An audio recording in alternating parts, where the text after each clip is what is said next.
Hello everyone, I am Tacet and welcome to the Gyms of War Raids, week 20, day 2. Hey, and we're finally back to normal schedule and normal times. So, today, of course, is normal Delve Day.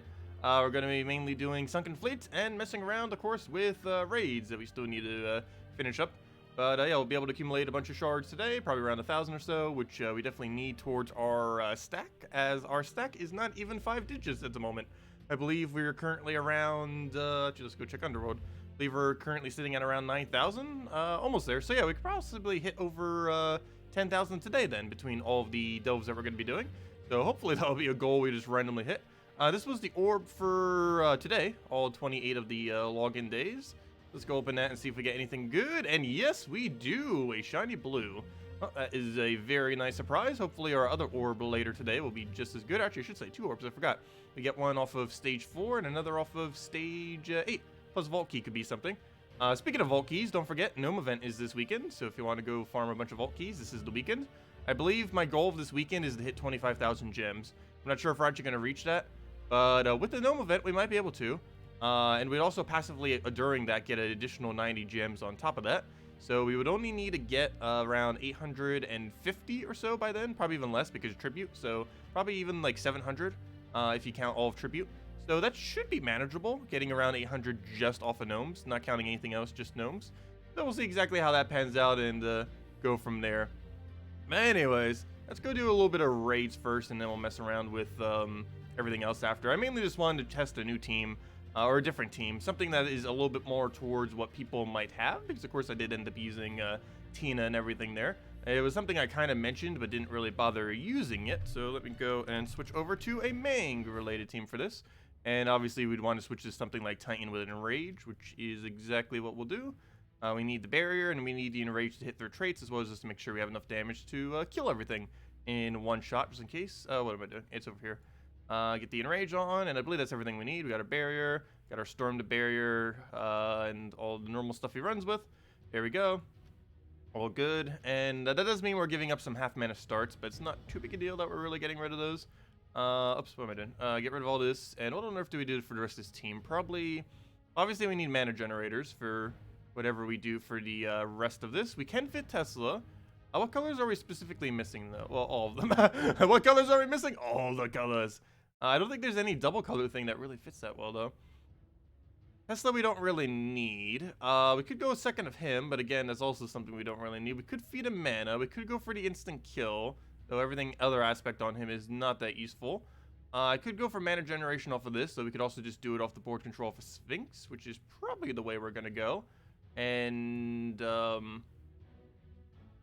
don't know, do we block him or do we not block him? I feel like we shouldn't block him. But if we're doing that, we should probably go the other mana generator then. We're going to have him like that, because now, well, actually, no, we could just get it with purple. And then we would just need something that somehow has blue-green, which is no. Nothing here has blue-green, so we might have to go for another brown, and I guess take the brown bonus. This obviously doesn't really give much. Could go for Rover. That doesn't give us any bonus for this. Would feed a mana. Not sure if we'd want to overkill it that hard, though. Tesla we don't really need, just because at this point we're running everything down, which is Mang and Carlson. So I don't think we're going to need another. We could even just go double up on Carlson, just to make sure he doesn't completely die out. Unfortunately, there is no mech summoner, is there? The human side of it. Oh, yeah, duh. We can actually use the human side of the summon, if we really wanted to. But then again, I guess it's a little overkill. He did get buffed this most recent patch, though. It's something I didn't really make much mention of, because it was almost trivial. But Royal Engineer, instead of doing a 5 static armor gain, now does 5 plus his magic as an armor gain. So as you can see, he has 30 higher armor gain than he did previously. Around there, depends what your magic is, obviously. But he did get buffed the most recent patch. It's pretty trivial, because very rarely would he ever bother bringing him out. But yeah, he does have 3 different things he could summon. Bombbot, Flame Cannon, or Tankbot 2000. Tankbot 2000 also ended up getting slightly reworked in that it now does true damage rather than physical damage, which makes it so it doesn't conflict with itself as much, which makes sense. I really don't know what I want for this 4th one. I might just put a brown there for safety, or... Oh, no. What do we really have left? We'd have to put a Tina there, though, if we're going to do that. I guess we'll do that. And have it as, like, a backup for when our hero and everything else dies, I guess. Because by the time if the raid boss doesn't kill it, that thing's going to have ridiculously high armor between its cast and Clockwork Sphinx. So I guess we'll just do that. Though if you do need a cheaper option, I guess the option is just go Rover, feed him mana, or even just double up on him. But I guess we'll keep the Tina. Okay, and since we changed our banner, what is the minus blue we need? Probably not this, so let me double check. What are all of our minus blue options? No, nothing I need. I need like a +2 brown, +1 red as a minus blue. This is the closest we have. I guess that's not horrible. You know what, we'll keep that. That's actually still fine. So we'll keep that, go with Manged, do this. Okay, that's the game plan. But hello everyone! Hello Haley! Hello William! Hello Lemmy! Hello Clown! Hello Steve! Hello Pliskin! Hello Paul! Hello Skeleton! King! Hello Humberto! Hello Birdleaf! And hello Stacy! Welcome everyone! Okay, so right off the bat, we are going to throw Mang at you. So we have infinite attack essentially. And he creates a bunch of skulls for us, which we could just throw directly at him for the kill. So we'll just go and take that skull over there. He'll go grab a little bit of mana and then just go take a follow-up probably. I don't believe we have one, so never mind. We'll probably just have to poke him with the Carlson. We'll take red for now just because we don't have another option. I don't believe we have a drop there either. Let's see. I'll take that brown for now. I need that barrier. We can't use that to protect against the boss. However, it can protect against pretty much everything else. So we can just use that for that. I do have another Mang. Don't believe we need it though because it's just going to be one shot anyways. So we can just throw this at the boss, throw Tina, and that should be matched. Before we do though, let me just grab that in case we can get a skull, and we can. And Tina would kill, most likely, but let me see how much damage is that. Not enough is how much damage that is, and then we take a skull and he's dead. But that's pretty much the game plan moving forward here. And if you don't have Tina, you can just use another support troop into Carlson, literally a second Carlson. Or, yeah, either of those two. One or the other. Either like the new Glory troop that came in to feed him yellow, or second Carlson if you have him, just to have two of them instead of one. Or even just literally any brown troop just so you get that little bit of bonus. I believe that's HP, if I'm not mistaken, off of brown. And it's a decent amount of HP. I'll need to go double check. I believe if you have the thing maxed, it's like 16 extra HP. Or is it that high? Well, we're getting some amount of extra XP is the bottom line. So we'll move that down for now. Hello Bruno. Hello, Renardo. Hello Linda. Welcome everyone. Also this Thursday, we're probably getting Cadence of Hyrule. So I'll probably be streaming it on all day on Thursday, at least up until the Gems of War stream. It's one of the games I've been looking forward to kind of playing. So figured we'd do it on stream. I don't stream literally every single game I get, but I don't know, it seemed like a pretty nice one. I never got to play Cryptid and Necrodancer, so basically that with crossover to Legend of Zelda. Looks like a pretty interesting concept. You're using Mountain Crusher with Mechanist, 2x Tesla, and Tina. Yeah, that would work. Doubling up on Tesla and just spamming it like crazy. That would work as a strategy. And then just using Tina at the end to clean it up. Tesla does upscale, so you can be using it for raids if you really want to.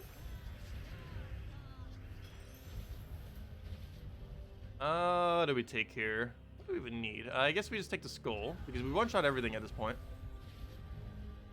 That's already taken care of. We'll take a red into double purple, hopefully, off the sky. Didn't get it. Got a single purple, though, so we can end up using that. Take the skull, and then just have one more, and we can kill out the Valraven. Unfortunately, he does go for that skull there, so we'll just go through a poke. I don't really need to deny his yellow, because I believe he did that himself by casting that one troop he had. So, that's convenient. We'll take away brown, as much as we do need it. I need the mana more. And we can then simply just go throw Mang into a Tina, and that should wipe. As long as it doesn't hit... Oh, no, even if it hit the lowest possible number for each, it would have still killed. But there we go. And we got an arcane from it as well. Oh, we even hit the next reward tier. I didn't even grab this yet. Almost already done with it again. Looks like we'll probably have it done on Thursday. Oh, that reminds me. Did we have one spot left? Let me double check. Oh, yeah, we still have one spot left. I need to go tell Tech9 about that. I'm not sure if he's still interested in this spot. But if anyone else is interested in it, if you can do 1 million gold... max amount of seals and do decent at all the guild related events and level 1000 plus, we do have one spot left if you're interested in joining. But even with that one person missing, we should still be able to get it done probably even by tomorrow. Maybe not tomorrow, I forgot this last one takes a while, but probably by Thursday. I'm pretty sure everyone's trying to get it done before the weekend because it's Gnome event weekend. You definitely want to make sure you have it done before then. And even if we don't, I'm probably not bothering to do any more after that point. because I'll already be way above the average of the guild, and hopefully someone else will just poke a few battles to reach it over if we aren't already. Because, of course, as soon as Friday hits, our entire weekend, or at least any free time that we have here or there, or at least a good majority of it, will try to be put towards the Vault event. You want to try getting back over 25,000 gems. And, I don't know, we haven't really been, like, heavily farming too many of the Gnome events. Well, I kind of have been. Well, more than I have been recently, anyways. But we still could be farming them a bit more. They're definitely great times to go and level up hero classes, if nothing else, since you'll be able to gain even more loot while you're simultaneously doing so. And we still have several hero classes that we still need to get upgraded, most noteworthy being probably Warlock of all things. It's a hero class that a lot of people do have maxed, except not me, because a lot of people will, when they're first starting out, they'll get the hero class of Warlord and then obviously set to hero class of Warlord, but then they never really like switch to hero class for a while until they figure out, oh yeah, I can switch my hero class. But yeah, so a lot of people have had that maxed out in the past. But I never bothered doing that because, of course, it didn't really look too good. However, there is one specific thing it is decent for. If you're using that triple burning thing, it is currently the highest overall skull damage of anything hero-related that has that triple damage on burning. Overall, more often than not, it is better to use the, what's his name? It's better to use Dragon Guard, which also has that mechanic. However, if you're looking for just sheer damage for something like PvP, Warlord is slightly better in that regard, if you're going for that combination. And I don't have him even halfway maxed, and Warlord is basically useless unless you have it at level 100. It is one of those few hero classes where it is basically required to get it maxed in order for it to even be somewhat useful. A lot of hero classes, you only need to get them to about 70 before you can start really using them. But Warlord is one of those you have to essentially max out completely before it's actually more useful than a different hero class.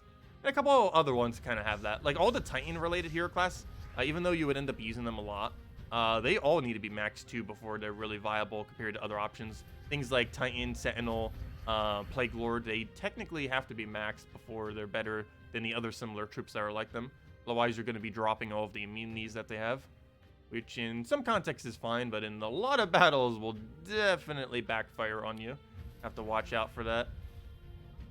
Okay, what on earth do we do here? I am thinking on, since we probably have enough to just one-shot everything, I'm going to waste this entire Mang just to do that 9 damage. And then we're probably just going to Tina, it looks like. And then we just have to keep poking skulls. Unfortunately, there is nothing within this kingdom that does skulls, if I'm not mistaken.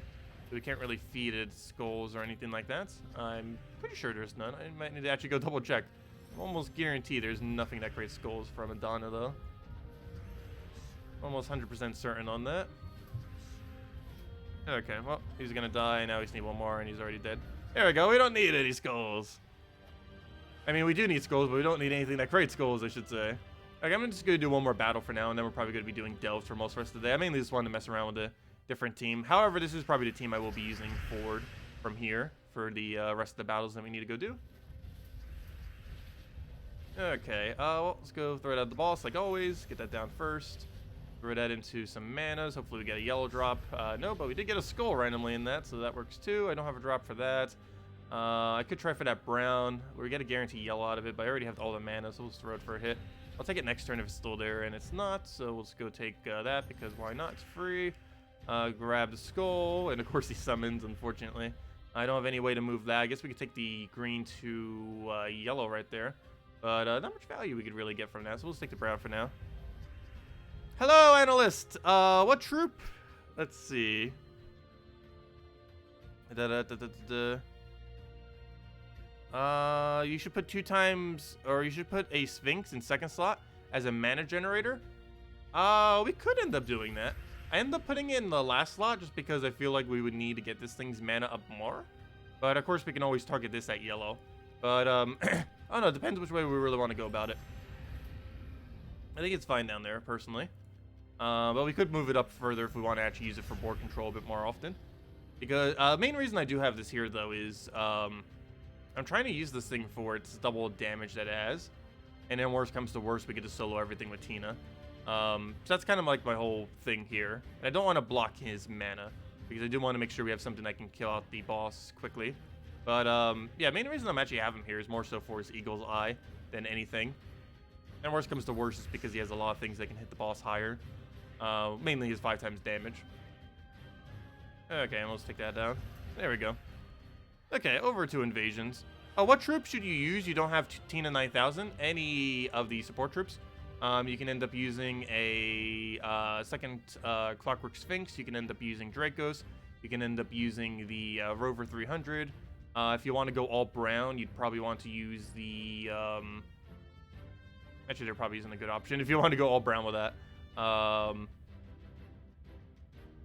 yeah, I would say either... Oh yeah, actually you could go Alchemist, I guess. And feed him that way.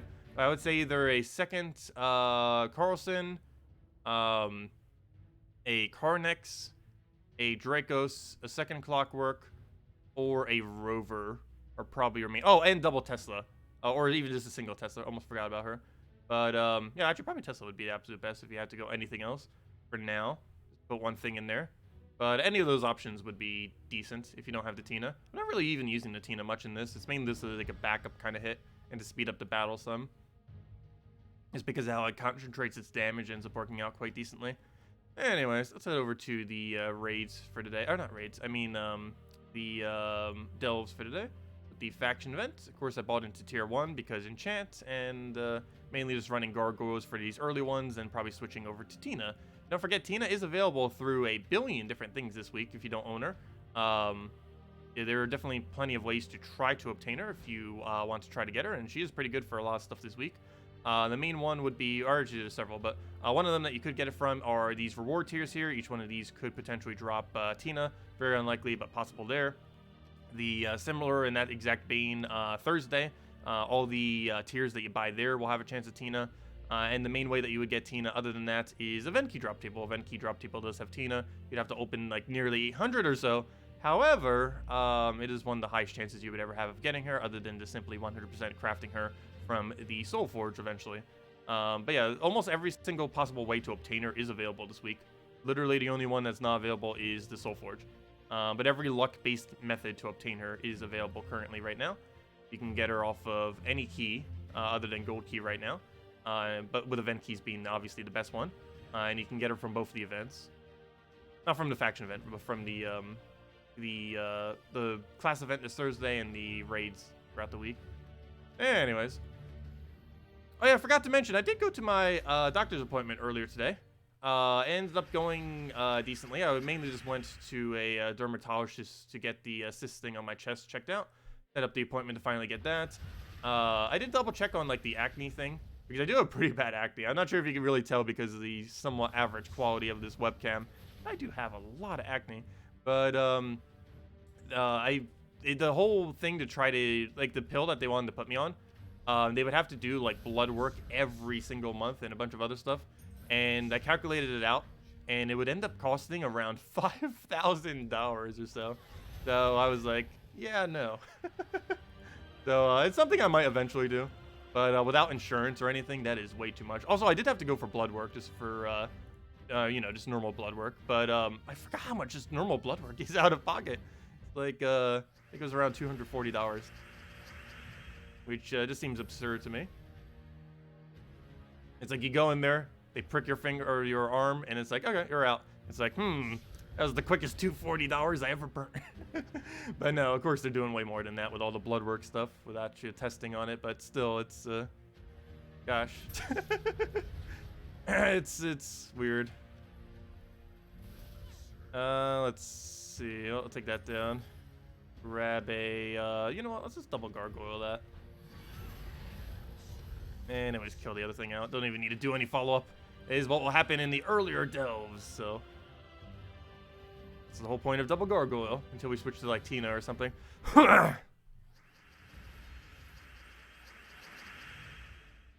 next Magikarp comes 7th of June.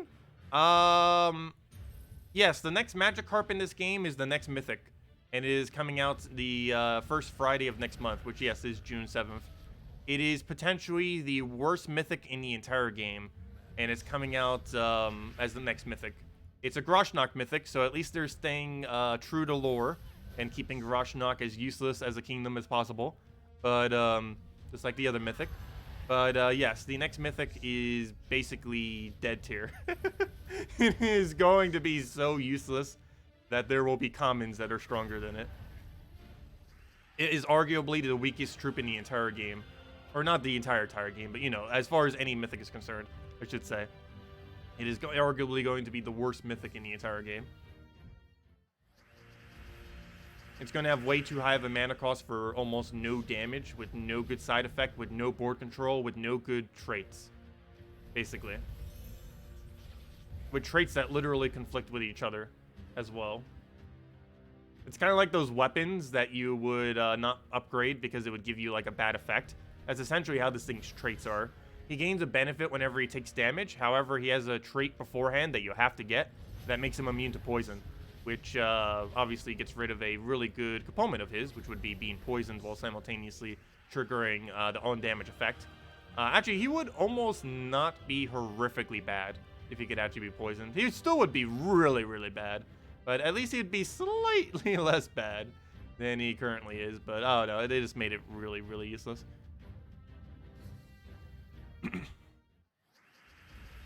Okay, what do we even take here? Go and grab a... I'll stick to red for now. Yes, Peasant is stronger than this Mythic. That is actually true. As weird as that may sound. Obviously, Peasant is isn't a damage source or anything like that. But as far as the overall bit value of Peasant relative to the overall value of the next Mythic that's coming into the game, Peasant is a stronger troop. And I'm not even kidding, it is actually stronger.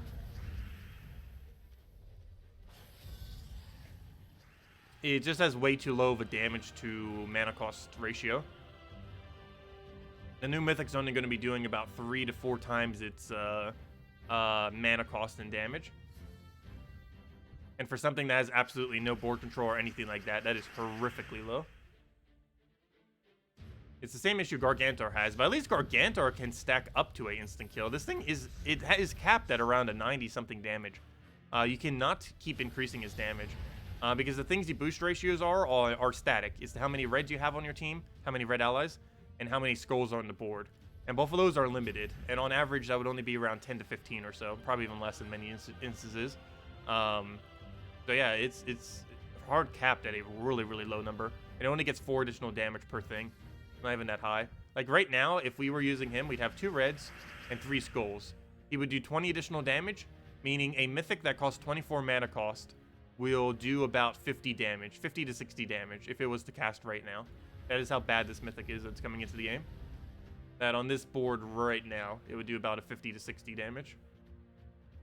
For 24 mana costs, with no board control, with no side effects, unless it gets a kill, which is very unlikely with that little amount of damage. And its side effect isn't even good. It summons 2 troops that have the convert yellow to skull. But the problem with it is those troops have empowered. But when you summon them, they will not have empowered. Unless they change the ability and specifically make them so they have empowered. In which case, he actually wouldn't be as bad. He'd still be pretty bad. But unless they make it so those troops automatically have their empowered, it is going to be so ridiculously bad. And even if it does have that, it's still going to be pretty far down there. So that will make it at least slightly more viable. Because he does have a double summon on kill. It's just those 2 summons are useless if they don't have their empowered. Also, even just having 2 of that troop on your team is kind of useless. You only really would ever need 1 of them. The fact that it summons 2. I wish they would have just made it like summon a random Groshnock troop or something.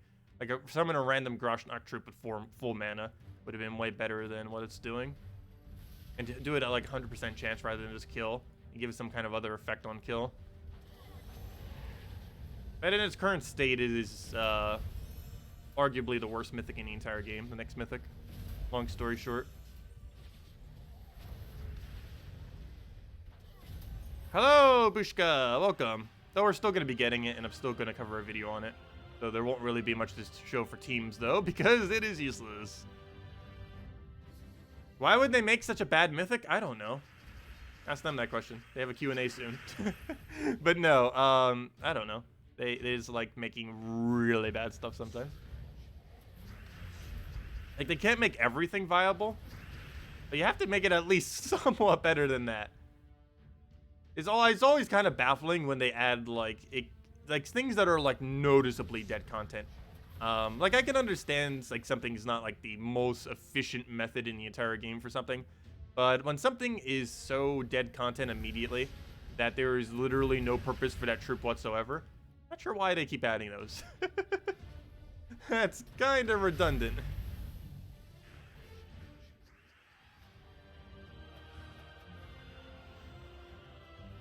What about Groshnock's thing doing 1 true damage?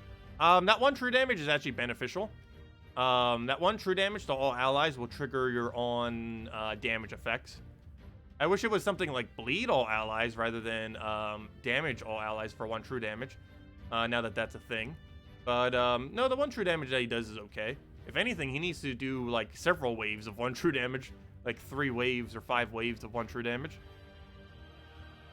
If Groshnock actually did 1 true damage to all allies and or bled all allies in combination, that would actually be pretty decent if it actually had that. Unfortunately, he does not have that mechanic. But anything that ever gets added to this game that has the... What on earth is this path? But anything that ever gets added to the game that has poison all allies or bleed all allies will actually be a really, really strong troop. As weird as that may seem. There are several instances where negative stats effects are good, and poison and bleed can be used for triggering those effects that whenever you take damage. And there are several troops that gain quite a gigantic benefit from actually taking damage. Humility being one of the more noteworthy ones that comes to mind at any given time, but there's plenty of other ones as well, including next Mythic, but also just in general. But yeah, we'll see if that ever happens. Currently, the only negative stats effect that we can consistently put onto our allies is Entangle. There is currently no other negative stats effect that can easily be applied to your allies. Well, I guess Mana Drain as well, but there's nothing you can really gain from that currently. But yeah, hopefully we eventually get more. And Poison and Bleed would obviously be the bigger two.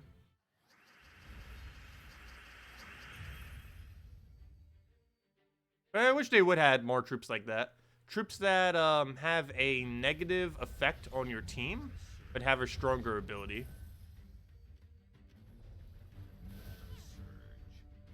There are very, very few of those in this game. So they have a lot of room to make them if they were to start adding stuff like that. I guess their biggest concern with them is they would just become meta if they did. Because a lot of them probably would. Which I guess makes sense. Why they kind of haven't. Especially because of how stats are in this game. Because if you were to go to, let's say, like... Explore or low-level PvP or something, like, you know, people that have lower stats than you. If you have way higher stats than them, and if you were to use troops that have a negative effect at the cost, or in order to do, like, a stronger effect, those would just become the meta for a lot of things, where it doesn't matter if you lose troops, because you would just use those more dangerous troops that end up inflicting your own allies, but simultaneously end up winning quicker overall. I guess that's one of their biggest concerns, I guess. Because if that was to happen, just everyone for quick PvP, maybe even quick Explorer. Though Explorer's already pretty much as quick as it can nearly get. But stuff like that, people would just run the negative effect troops that have better abilities, since it wouldn't actually matter if any of their troops died or anything like that. Okay, we'll throw that down, get a reds there, and just kill that with a gargoyle on last slot, and that's match, dead.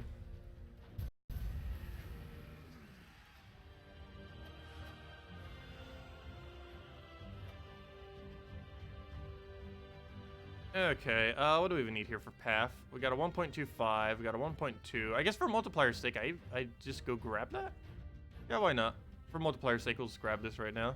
Then we'll head to the left, and then we'll go around the corner, and then head to the final room. And go from there.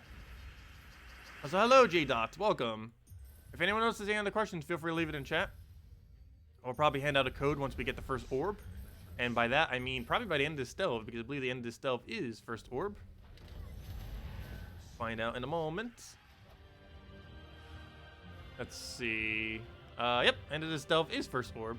So I guess we'll have it in a few minutes then. As soon as we finished out these 3 or 4 battles, I mean. Okay, I would even take here. Oh wait, well I didn't take the skull. I could have just gargoyled and then killed from there. Oh well. We'll take the reds there, and it should be match. And if not somehow, then that should be fine. But there we go. Just do that. Get a gargoyle down. And, yeah, let's take that onto greens, get all that. And, he's dead. There we go. Okay, grab these 2, grab the other one. We're good to go. Go grab the yellow, grab that red. Get right over there, grab that down. Take some brown. Get a good mountain crusher everywhere. Let me just grab that for now. Grab, yeah, we'll go for mountain crusher. You're running the same team for Delve, but you can't seem to go further than level 100. Yes, this team generally only goes to about 100. That is correct. It's normally, if you ever see me using a team like this in a video, I'll say that this team is from level 20 to 100, because anything beyond that, this team starts falling off very hard, as well as similar teams to this. They're only meant for the very early delves. Even somewhat earlier than that, I sometimes even switch to something like Tina or something. Generally, the divides, I would say, for factions, though it can vary depending on how leveled you have it and stuff like that. But generally, the divides, I would say, for factions are 20 to 100, 100 to 200, and then 200 plus. Those are the three main divisions of factions for the most part. For 20 to 100, you run basically what you run for PvP normally, and other similar rush teams. Because at that range, you could pretty much just quick kill most of the battles. From 100 to 200, it's kind of mid-range. It's like harder PvP battles to just stuff that has slightly higher stats than you. And for that, you have to do stuff that upscales a little bit better. Things like Ketris, Tina, and other similar things that can still kind of quick kill, but have a higher overall amount of damage. And then from 200 plus, you basically just want to go pure instant kills and other similar mechanics that are really good at killing things that upscale infinitely, that can kill things that have way, way higher stats than you. And that would include things like Death Mark, Devour, Transform, instant kills, other similar mechanics to that. With things like Iron Guts, Possessed King, Zugoff, and other similar options being some of the more noteworthy ones. Ubistet, stuff like that. Megavore. Is multiplayer more important than treasure rooms in delves? During Tuesday and Friday events, technically, yes. Though it really just depends how you want to go about the loot. But to maximize that number right there, you will always need to go multiplier order. If you go treasure room order, that score will go slightly lower. Not by much, a very, very small amount. But if you want to maximize that number right there for getting these rewards, or if you're going for leaderboard purposes, you do want to go in multiplier order, because that would maximize the amount of points that you end up getting. And even if that means you're taking a treasure room, you kind of have to. I am skipping them somewhat, but for the most part, I am kind of just doing multiplier order. Obviously, if we can get away with similar rooms, like if there was a different 1.2, we'd obviously want to take that 1.2 before taking this 1.2. But it looks like we will take it last, because this 1.15. Oh no, never mind. Okay, so yeah, to do it in multiplier order, we'd go there, there, there, there. Though if I was doing this when it wasn't the event, I'd probably do there, there, there, there, and then do the treasure room last. But we get ever so slightly more points that way. It's not really that big a deal. It doesn't make that big a difference either way, but I don't know. Whenever it's the event, I always go multiplier order pretty much. Anyways, let's go grab our orb. Hopefully have a blue again. Wow, back-to-back blues. Who do we go for a triple blue? It has been ages since we've gotten a triple blue. We got one off the 28-day thing. We got one on the stage 4, and hopefully we'll get one on stage 8. So I will not count the Volkey one if we happen to not hit a blue on that if we get an orb. But yeah, double blue. Anyways, let's go hand out code and go from there. Oh, got tribute as well. As I mentioned, I am trying to get 25,000 gems by the end of this weekend, ideally. If we get that, that's in question, but that is ultimately, ideally, the goal, is to hit that many gems. Is to repair our gems from the last faction. We had to spend like 3,000 gems in the last faction. We definitely overspent, but at least we got it done. But anyways, where was I? Let me go hand out a code before I forget.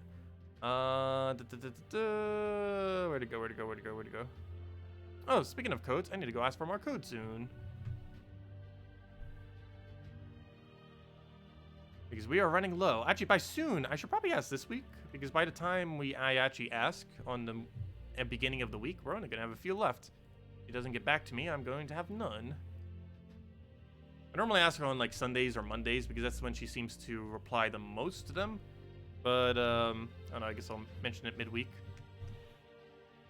Okay, where am I putting this? I am putting this in chat. Here you guys go. There is the redeem code. Use on gemsofwar.com with the game code section. Your invite code can be found underneath your settings menu, whatever your game says right there.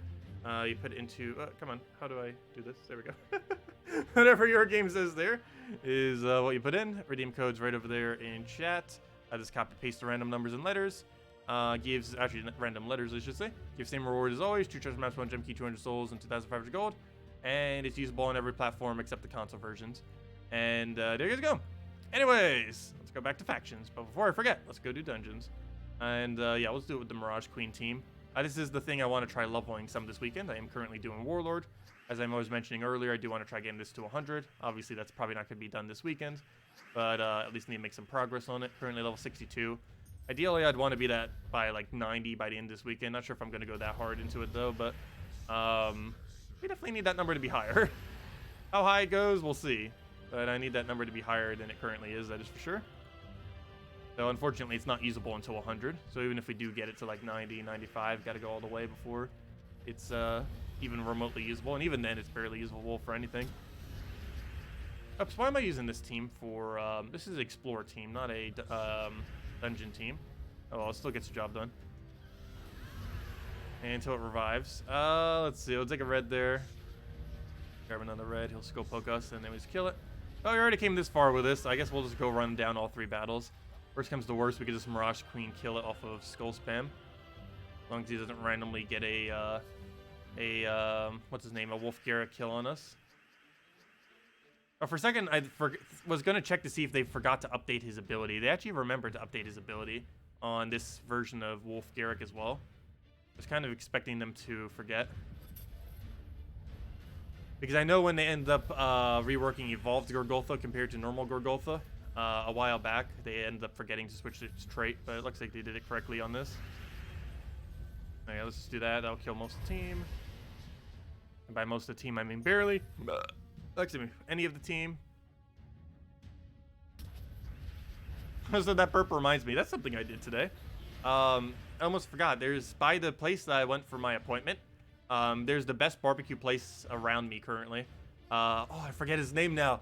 I think it's just called a barbecue house. It's kind of weird. It has like a really generic name, but I don't know, I need to figure out its exact location because it is one of the best barbecue places I've ever ate at. It's like a really, really small chain, but I believe it's only locally, not mistaken. But I've had a lot of barbecue, and there's a lot, as well as a lot of local barbecue. And it's one of the better ones around. Not like the best barbecue I've ever had, but as far as from like a actual designated place that does on a daily basis, it's one of the better ones I've had. And I know as far as at least on a local level, it is by far the best one. I've eaten at like several dozen over the years. I've been down here, and it's definitely the best. Not too pricey either. Let's see. We'll take that over. I might actually lose this. That's so sad. But that's why you don't use this team for... that is exactly why you don't use this team for... what's it called? For dungeons. Team is not made for dungeons. It is made for Explore. Okay. Do we have alignment here? No. So, game plan. Take skull. No, he's gonna live. No, he won't. Never mind. It's only 33% reduction. As long as he does... Oh! He doesn't... Devoured? What? Okay, fine. I'll use a real team. Fine. We'll use the actual team that's supposed to be used against this. There we go, key. And now we can kill it within seconds. The struggle of not using the right team. There we go. Oh, let's grab that. Take ourselves a brown for now. Grab that. Take another... what else can we grab? Let's go grab a purple for now. Get that moved. Go grab a green from there, and then we just throw that into egg. And from that egg, we can throw key. And from that key, we can go in. Do that. Do that.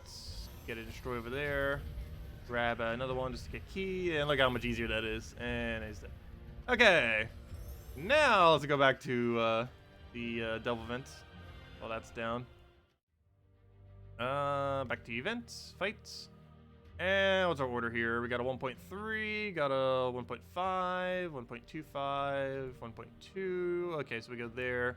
Wait. Do we go all the way to the corner? Yeah, we do. We go... There, you're 1.25, right? Yeah, there. Sounds like a plan. Do that. Also, this is probably the last one to use Gargoyle for. I'm probably gonna switch to Tina now, after this one. I don't know, maybe we'll stick with Gargoyles. Pretty smaller ones is gonna be fine, and we do have 200 stats in this one. Normally, I would have probably switched by now, But we do have a high enough stats because this is one of the ones that we want maxed on. So we are currently at level 200 rather than 100 as far as our horde level is concerned. A little bit more stats than we would normally have in an average day.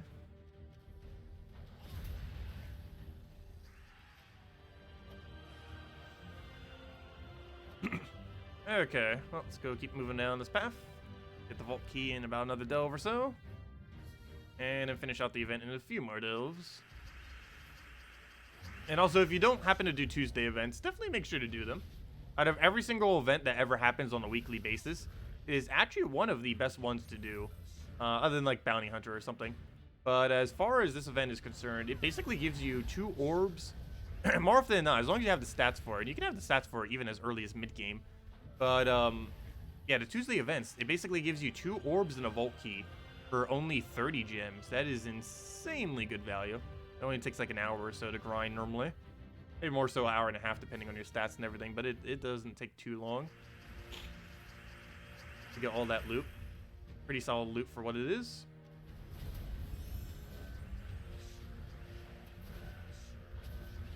Okay, we'll take the brown for now. That'll be a full apothecary. I'll throw that down onto blues there. And then we just get right into a double gargoyle. We'll take that right there. We'll grab a second gargoyle onto the lower one. And he's dead. Okay, take this room, take the left room, take the treasure room, take the bottom 2, and then boss. Going all over the place this time. However, this place actually does have a little bit more of a consistent path than I originally thought. Like, when I first initially saw this faction, it's like, oh yeah, this thing just goes all over the place. And while it still does, the method I mentioned the very, very first time actually technically is basically the path that you normally go. Oh, but that's not what I meant to click. I meant to click purple. But you basically go, more often than not, you go over to right before the treasure room, over to the right. Then you go take the top left room. Then you take the bottom 2 all the way in the bottom left, and then you take the treasure room. More often than not, that is the order. More so than any other path that you would take. Not always the order, but it's probably the most likely order this faction ever has. Okay, let's kill that up. Okay, the most likely order is you go there, then those 2, then there. However, this time around we go there, then there.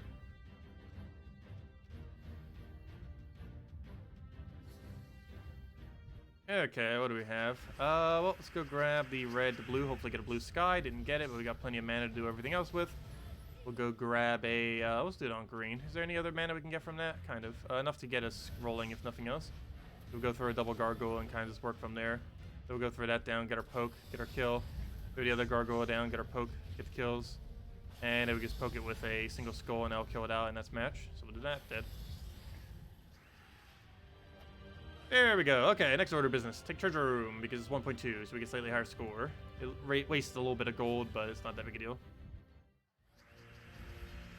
Okay, we'll take that over, grab full mana off of that by doing nothing, and then get our enchant there, get our double gargoyle, and it should be enough to kill.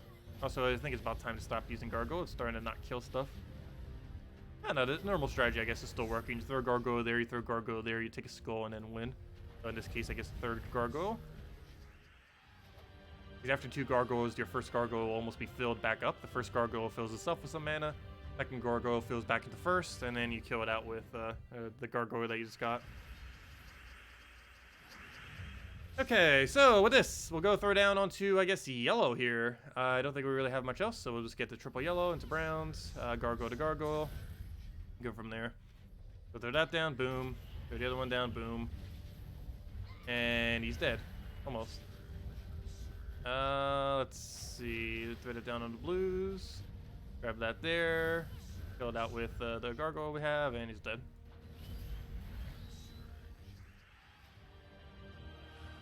Okay. So now we just take the other room right down there, and then right into the boss. Where does that bring our rewards? Not to key yet. Almost there. End of next delve, we'll probably have it. And then we really only need about 3 more delves then, right? Yeah, 60, 70, 80, and like the very, very start of 90. That's all we'll need for all rewards. And the rest I'll probably just finish off stream later tonight. Okay, what do we take here? We'll go get the blues right down over there. Get our gargoyle down for all the explosion. Grab ourselves a double gargoyle, and that's pretty much enough to win just off of that. Actually, it is enough, because he was already damaged off some skulls randomly. There we go. Stage 5, that's pretty nice. That's a level 9 chest then for doing this battle.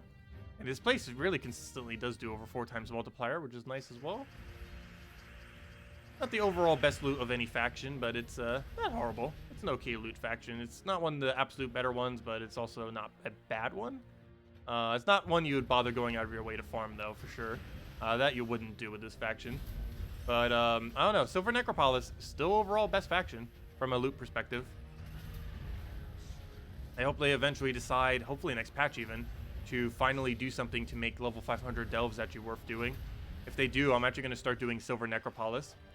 So much so that I might even level it up to level 300. Currently I have it level 222. But we'll probably go up to maybe like 250 or something if they actually make Silver Necropolis a thing. Because the main reason I would need to do that is Iron Gut. Iron Gut has a Devour chance based on his attack. And at the current level of delve we have, he will not have a 100% chance. Not even close. I think it's going to currently be around like a 70, I want to say. Well, obviously, yeah, based on our stats right now. Actually, yeah, if we go do that, that's probably about 85% chance. As it currently stands, he'd probably have around approximately an 85% chance. Maybe even a little bit less than that. But obviously, we'd want to be that ideally to 100. But if they actually were to buff that, I probably would get Silver Necropolis to however high we need to go to get that to 100 attack. Unfortunately, that would cost probably 10 million gold and all of our treasure for like 2 to 3 months. But I think it's worth it if we permanently camp that faction. At level 500 with 100% devour rate. But we'll see what happens. I'm just very doubtful they're ever going to add a better loot system than Silver Necropolis. It'd be very hard.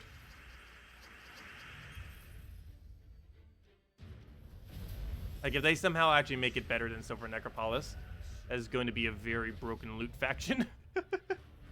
Because we already have 2 guaranteed treasure rooms, 2 chance of treasure rooms, and the overall multiplier of the delve is pretty solid. So, I don't know, it just seems kind of weird if they could actually somehow make that even better. But, I know, they might eventually, you never know. We thought Warrens would be somewhat decent for a while, and then they did Silver Necropolis, so who knows.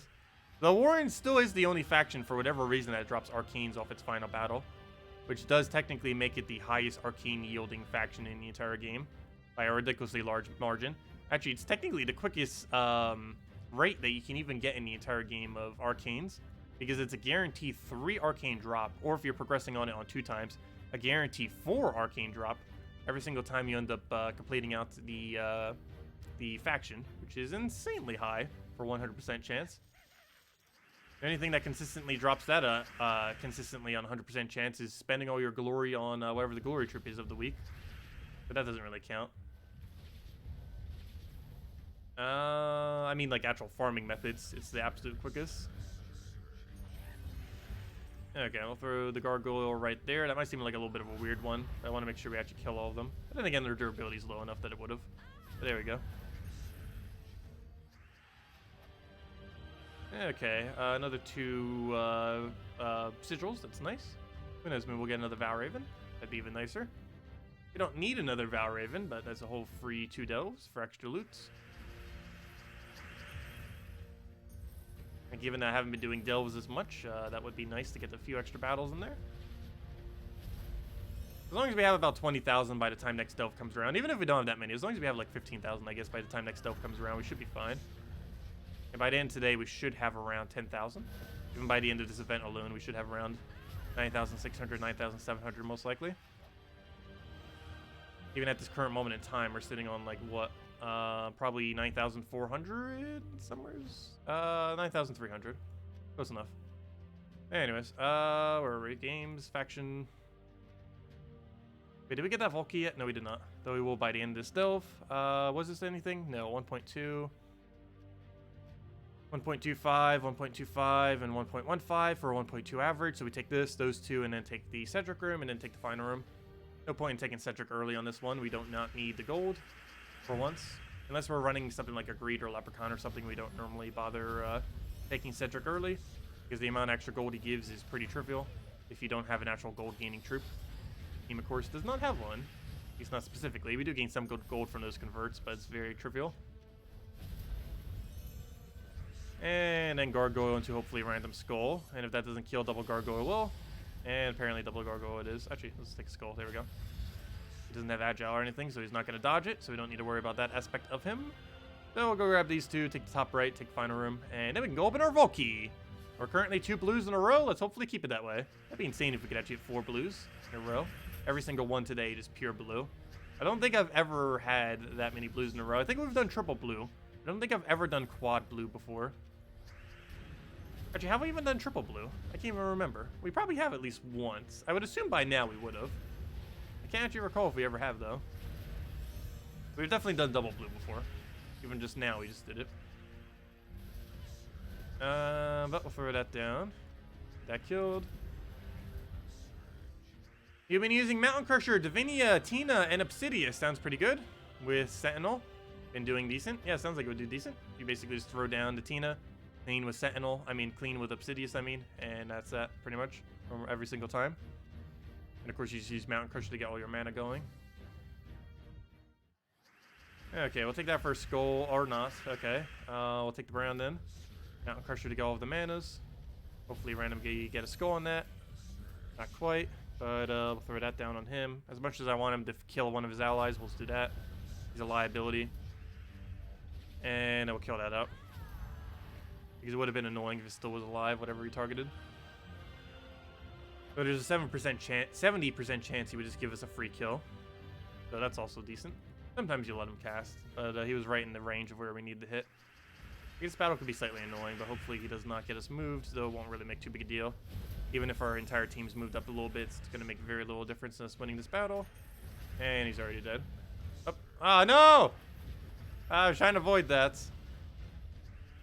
Oh, it's not that big a deal. We'll go just convert that. That's not what I meant to do, but he's dead anyway, so it doesn't matter. Dead.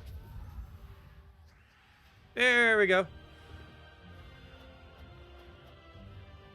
Okay, and now we have to use a weird order team for this final one, and then we can go get our Vault Key and hopefully get something good out of it.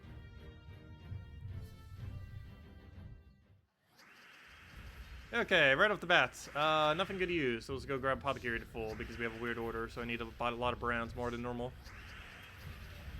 Where on earth do we cast this? Nowhere's good. I guess we take this onto greens there, so we'll go get that convert right there, get a little bit of mana, take the thing right over there, throw down a Gargoyle, and do we mountain that? No, we just go throw that down, get our poke. Oh wait, he's webbed. Oops, I shouldn't have cast him then. Well, let me get that web off him so we don't have to deal with that again. I guess we do it there and then there. Actually, wait, why did I do that? Oh well, we'll do that. And then we kill him with Skull. I didn't directly hit him because he would have lived off of his spell reduction. And regardless, use that 25% reduction on them. Level 8 chest midway through, and we'll claim our rewards. Grab that, and boom. Okay, so Vault Key time. Let's go see what's in this Vault Key. Hopefully something decent. And then we just need to do 2 more floors, and then we should have all rewards. Okay, Vault Key. Give us something good. Not that team. Let me go use the actual correct team, which is the Explorer team. And then we just firebomb the Sunbird to win, and hopefully get some good loot here. Come on, 250 gems. You know you want to. Pair of those gems. I'll take the red.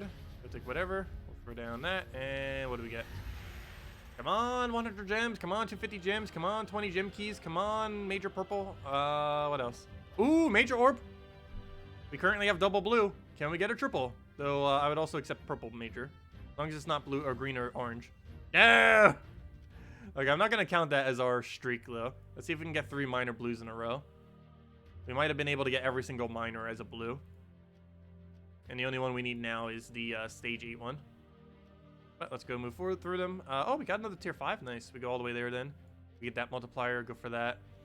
And then we go down this little area, right? Yep. We go all the way there, there. Sounds like a plan. And then we just have 1 more floor to do after that. Or I should say 1 more delve to do. I'm so used to calling them floors because of how Power of Doom is set up. I guess they're technically a floor. I don't know. Like each individual battle is technically a room. Like that's probably the proper term for it, but In the case of delves, they're definitely called delves, each one of these, whereas the tower is just called a floor. Anyways, put that down, take a hit onto the thing right there. Lives off of 25% reduction on spells. Yes, you can get major orbs off of vaults.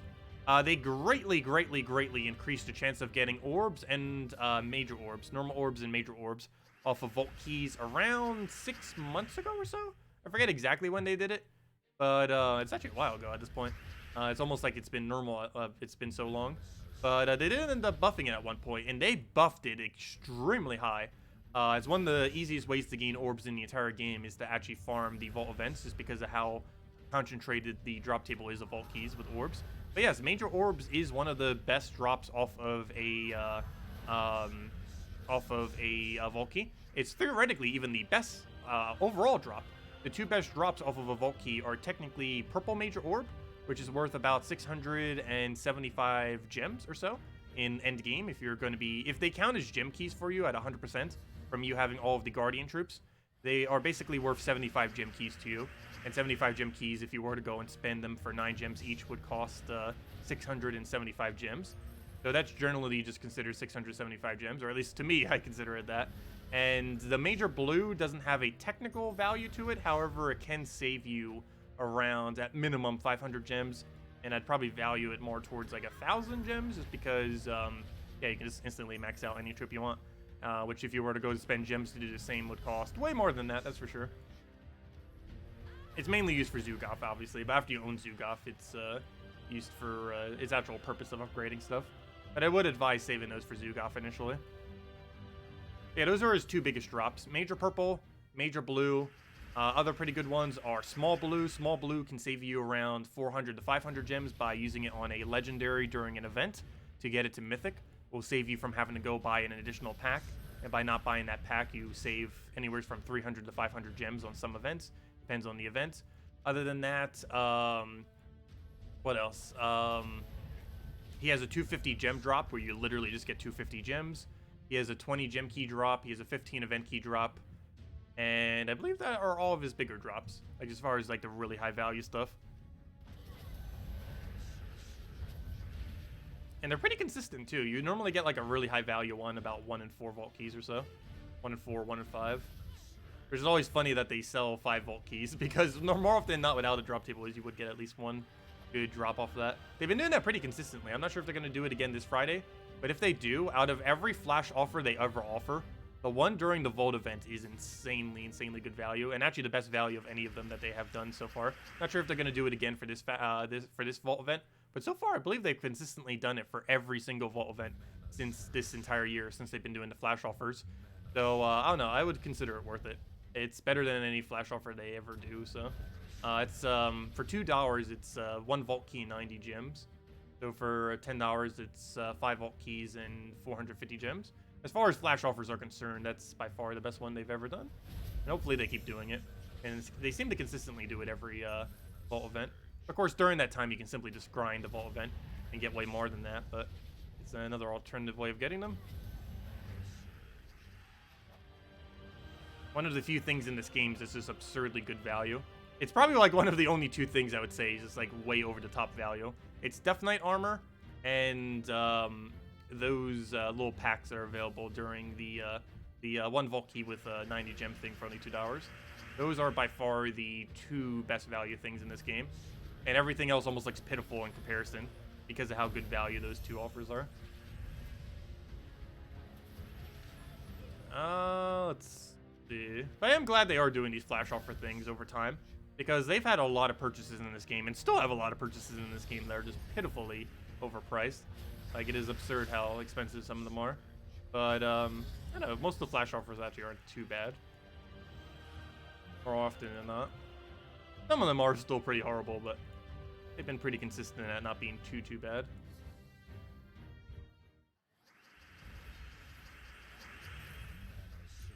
What do we take? Let's grab down to green, yellows there. Get a mountain crusher on everything.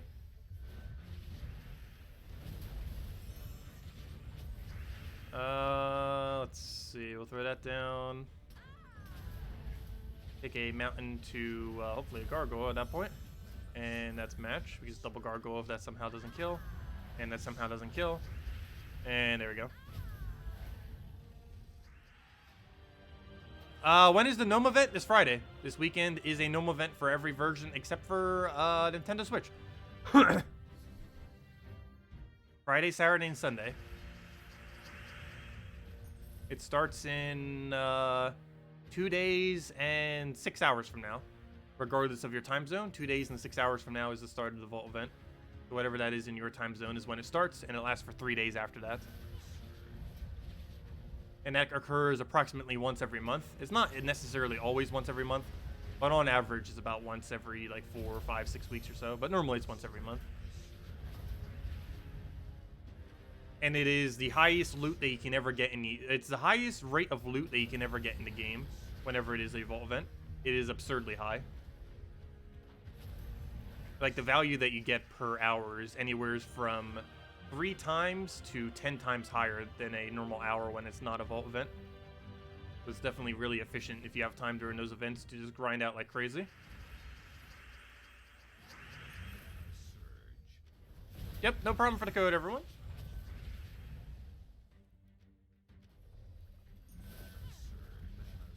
Okay, what do we have here? I need to go throw that down. That doesn't even kill. Whoa, what are you doing? What do we do about that? I think we kill his first slot just so he doesn't do anything. Okay, that brings him to almost kill range. Okay, that can work then. So we just do, oh, I guess I just take that because why not? Grab that, and then we just poke him with anything. And I guess it's just a gargoyle. And he's dead.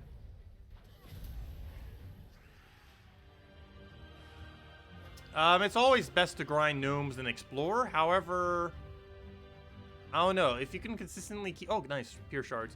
If you can consistently keep getting really, really easy...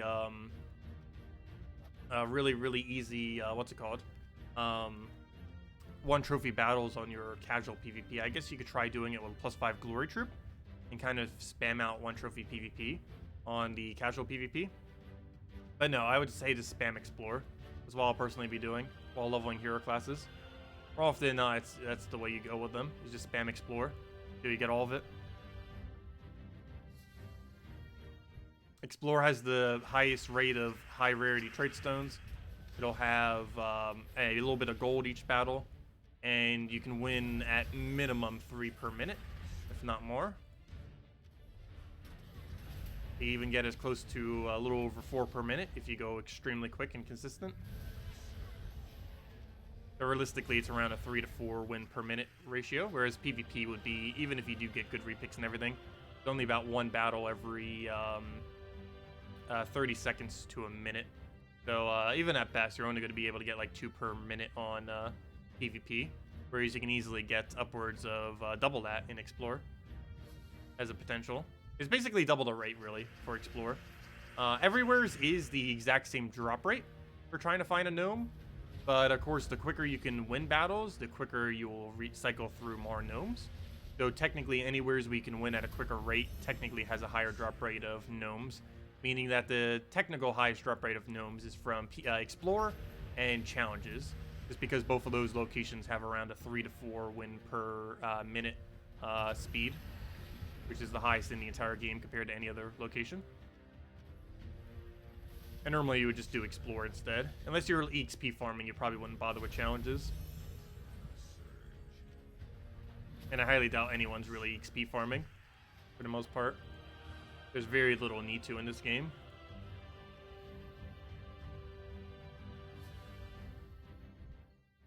You wish you got 1 gnome event each week? I wish that wouldn't happen. I'd feel obligated to have to play like crazy every single weekend if that was the case. But no, I'm actually glad they only do it about once a month. Because that would get slightly annoying having to keep up with that if they constantly did it. It would also devalue the game's economy if they did. If they did that every week, they would greatly nerf the effectiveness of the event. Hello, Mobarashi! Welcome.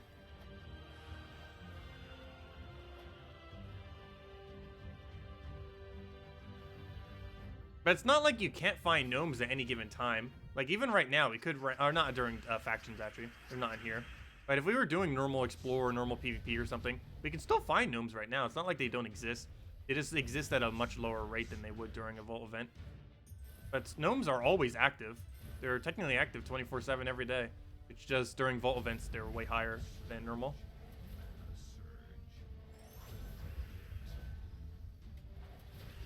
That's sad. If he would have skull spam, if that was Bone Dragon or something, he could actually won that battle. Or at least killed out a hero, if nothing else. So thank you, G Perfect, for the subscribe. Much appreciated. Okay, we'll just go move that down for now. And, you know what? I'm just going to have to mountain that. Mountain into Gargoyle, it looks like. Hopefully we get a random skull. There's not going to be enough damage. And no, we did not. But luckily we have a second Gargoyle, and that was kill him out. Seriously, stop trying to kill our hero. Luckily we got to keep it, because we still got a few battles left for this delve. And by a few, I mean half the delve. But after we finish out this delve, we're actually done with this event. The rest I'll probably just do off stream. There's the Leprechaun. We'll definitely want to do that last. Always a great room to do last. A really low multiplier and has insanely good gold rate. 200 gold for the, or 2,000 gold, I mean, for the room. It's one of those things that happened when they reworked all the golds that actually made it better for some delves. For delves where you're not focusing on the Cedric, the overall loot was actually greatly increased by the addition of the Leprechaun, because 2,000 gold with a 1x multiplier on it is insanely high compared to Cedric if you're not bothering to use the gold bonus per room. Do you know if drops from vault keys are better on vault weeks? No, technically. Well, yes and no. No, as in the only thing that we've ever known in the past that has ever been buffed during it is the chance of finding a vault key from a vault key. However, the chance change, if there even is one anymore, is so ridiculously trivial that it is basically non-existent. So you can pretty much just use vault keys whenever. But the bottom line is their loot is essentially the same, or is exactly the same, one or the other. The bottom line is there's no point in saving vault keys for a vault event. Once you get a vault key, you should use it. The only real exception to this is if you're ultra end game and you want to maybe save them for when they add a new gnome. However, at this current moment in time, it does not seem like they're really looking to add any more gnomes, at least currently. They might eventually, but as it currently stands, it doesn't seem like they will. So, yeah, pretty much everyone might as well just use their vault keys immediately, especially if you're in early game, mid game, and maybe even late game. But definitely early game and mid game would definitely use them immediately regardless. The only people that might not, or that might actually save them are people that have like near infinite resources. You'd probably know who you are if you would need to save them. Like if your gem stack is over 10,000 and every other stack you have looks absurd, you probably don't need to necessarily use your vault keys immediately. But if you're at any point where your resources are still low at any given time, you should pretty much be throwing your vault keys the second you get them, which is a good majority of players. And even I still just throw them immediately now just for fun. Because it doesn't, like I mentioned, the only reason there was to save them was because of new gnomes coming into the game. As it currently looks like, there does not seem to be any new gnomes coming anytime soon. We might know next Q&A if they are. And if they are, then I'll start saving them again. But I don't think they're adding any anytime soon. If ever. Again. I do wish they would add a few. Like, Key Gnome would be pretty nice. Maybe rebalancing Joel Gnome to not be as useless. And stuff like that.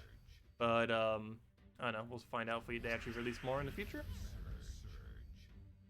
That'd be the only reason to really save them.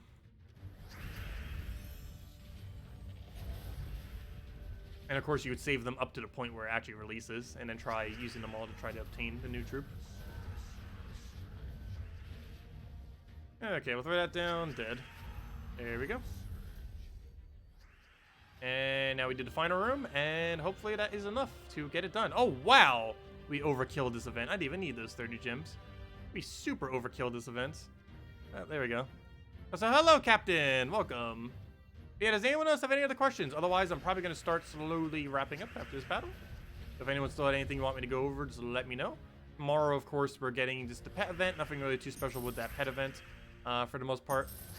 We're mainly just going to be finishing out raids most likely tomorrow. Every last sigil I have, I'm going to go use them until we hit down to 0. And that'll be the main game plan for tomorrow. Thursday, I'll mainly mess with the class event and get anything else we need done for the week on this account. And then the rest of the weekend is mainly just grind vaults. start getting Warlord maxed out, and just start grinding resources and just chatting about stuff while grinding for resources, as is one of those weeks where it is going to be a big grind weekend. You try thinking of some things to talk about. I keep running out of things to talk about during those streams sometimes, because we are doing relatively similar things most of the time. We do talk about a bunch of various stuff about the game and just other things in general. We'll have some redeem codes during then as well. Also, if anyone hasn't used it yet, I'm not sure if it's still active. It might already be used up, but there's the code from earlier. Might already be maxed out, but worth checking just in case. There we go. Wow, a little mix of everything, which isn't actually good though. The main two I actually need are legendary ingots and chaos shards. Those are the only two drops I actually need. Every other drop that you can get, like mythic ingots, glory, gold, souls, are actually dead drops to me. They're basically just taken away from our core drops. So, yeah, unfortunately, those are kind of useless. Of course, we still get those resources, but they're not as good as if we were to get shards or legendary ingots. Shards are exclusive to this game mode, so that's like the main thing you'd want to be getting. And legendary ingots, while they aren't exclusive to this game mode, they are accumulated from this game mode at the absolute highest rate in the entire game, and they're the most viable method of obtaining them is via factions. So even though they're technically not exclusive to it, they kind of are in a way, just because the rate of them in factions are just exponentially higher than anywhere else. And mythic ingots aren't useful just because you get way more mythic ingots than how many you need for legendary ingots at the rate that they drop at. So like right now, I have every single mythic weapon maxed, but we have something like, where are our mythic weapons? There they are. But we have something like 617 extra right now, yet I don't have all legendary maxed. Yet, I believe we need around 2,000 more of those, if I'm not mistaken. I forget exactly. I haven't bothered upgrading them just because it takes forever, and some of them actually become weaker if they get upgraded. But I believe we need another 2,000 or so, 2,000 to 3,000 legendary ingots, or we're maxed out on that. I believe our number needs to be 4,000 something. I forget exactly off the top of my head. Is the new anchor weapon worth getting? Which anchor? Do you mean the one from this event? This isn't technically new. It came in a few weeks ago, but last I recall, this weapon was dead content, right? Let me see. But yeah, this is not, it didn't just come in today. It's been out for a couple of weeks now, but it deals damage to the first enemy, boosted by Doom Skulls. If the enemy is an element, no, it's useless. This weapon is pure useless. I would not bother getting it just for getting it. Like you can eventually. It's going to come back in, what, like 9 weeks from now? 10 weeks, because there'll be another faction by then.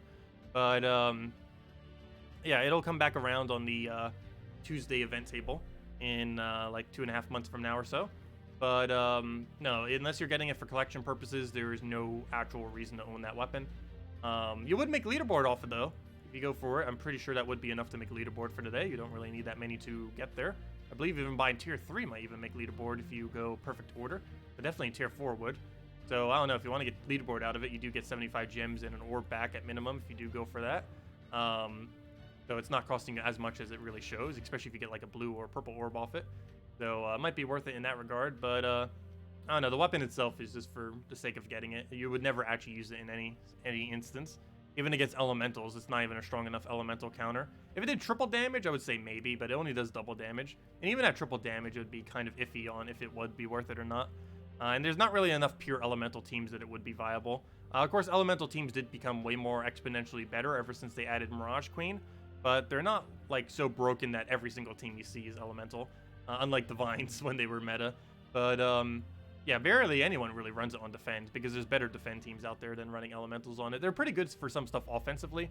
But as far as the defend team, you don't really see them that often just because there's not as many good elemental defends. Most of the stuff you use with it are for, like, quick kill explore and PvP grinding and stun disable and stuff like that.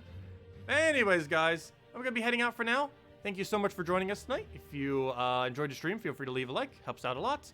I will be back tomorrow night, same time as always. We are back to normal stream schedule now, so that is 8 p.m. Eastern Standard Time every single night.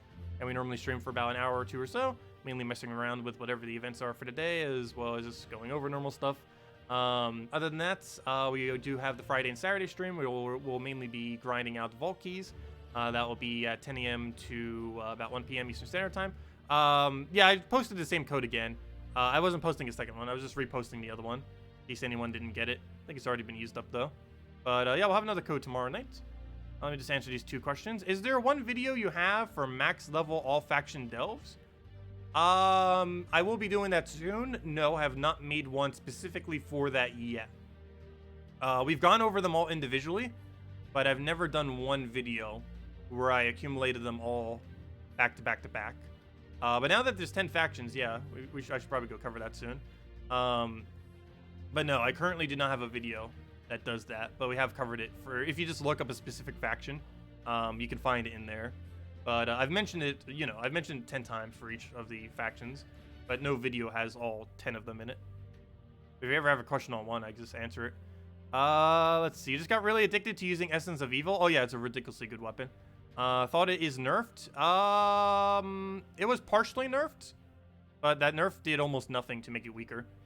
The only nerf they did was they fixed the glitch. Like, it wasn't even a nerf. All they did was fix the glitch it had. It originally had 100% chance to transform the first enemy into a toad. Now it's 10%, which is what it was supposed to be to begin with. All they did was fix the glitch that was with it. And by glitch, I mean they literally just added an extra 0. Instead of 10%, it was 100%. So they fixed it the Monday after. Currently using Titan, Inferno King, Farce Troll King, Bloodhammer. Any easy upgrades to your team have very few mythics. You're using Titan with what? Mountain Crusher? Inferno King, Farce Troll. Well, you don't really need Farce Troll on that team. I'd probably say... Well, you need some kind of... Well, I assume you're using Mountain Crusher, right? Not Manged. So you'd probably want another Skull Spammer on your team, then. Something that synergizes with Inferno King. Trying to think of what that might be. I guess like Glaceon, so you can do his reds into Doom Skulls. And that would also feed blue to your king. I'm not sure if you have it, but putting Glaceon in your second slot would probably work out pretty decently. And then your Mountain Crusher will fill up everything else. Get your 2 mana for your king and your Bloodhammer and your Glaceon, and then you just keep spamming into those 3. You could probably do it from there. Not sure if you have Glaceon though. Anyways, guys, oh, sorry, one more. Is your soul farming video from a year ago still viable? Yes, the soul farming video is still 100% up to date. Generally, how you do soul farming is you just go to First Challenge Divinian Fields.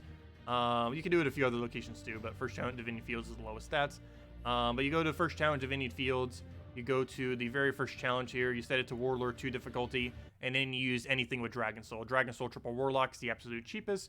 That is extremely viable. Then it goes Dragon Soul Triple Azurus, then Dragon Soul Double Azurus Umberwolf, or any hero that uses Purple Storm, then Dragon Soul, and then you start replacing out the Azurus with Fairish Raz, with your last slot being either Umberwolf or your hero with Purple Storm. And the most optimal you can really get realistically without going overboard with Fairish Raz is Dragon Soul, Fairish Ra, and your last slot is either any hero class that has Purple Storm at start or Umberwolf fully traded, either or. And that is the most viable thing you could do. Warlord 2, First Challenge Divinity Fields, or anywhere else that can die in 3 shots with Dragon Soul, 2 Fairish Raz, and Umberwolf or any hero with Purple Storm. And that's what is the most efficient soul farming method in the game. It can vary depending on your bonuses, but that is anywhere from about 40,000 to 60,000 souls per hour. And it would be even higher if you did that during a vault event, if you were to decide to do it during a vault event, because you'd find a bunch of soul gnomes along the way that would add like probably an extra 10,000 or so per hour, approximately, on top of what you were already gaining. But yes, that video is still 100% up to date, which is why I haven't bothered making another one of that. I might still do it just for the fun of it, but there's no new info to really go over. The meta hasn't changed for that for pretty much since Dragon Soul existed, for the most part. Hasn't really changed in a while. But anyways, guys, I'll catch all of you later. Thanks for stopping by. Hope you all have a wonderful rest of your week, and we'll be back tomorrow, an hour and a half prior to now. Tomorrow, 8 p.m. Eastern Standard Time. Catch all of you then. Goodbye, everyone!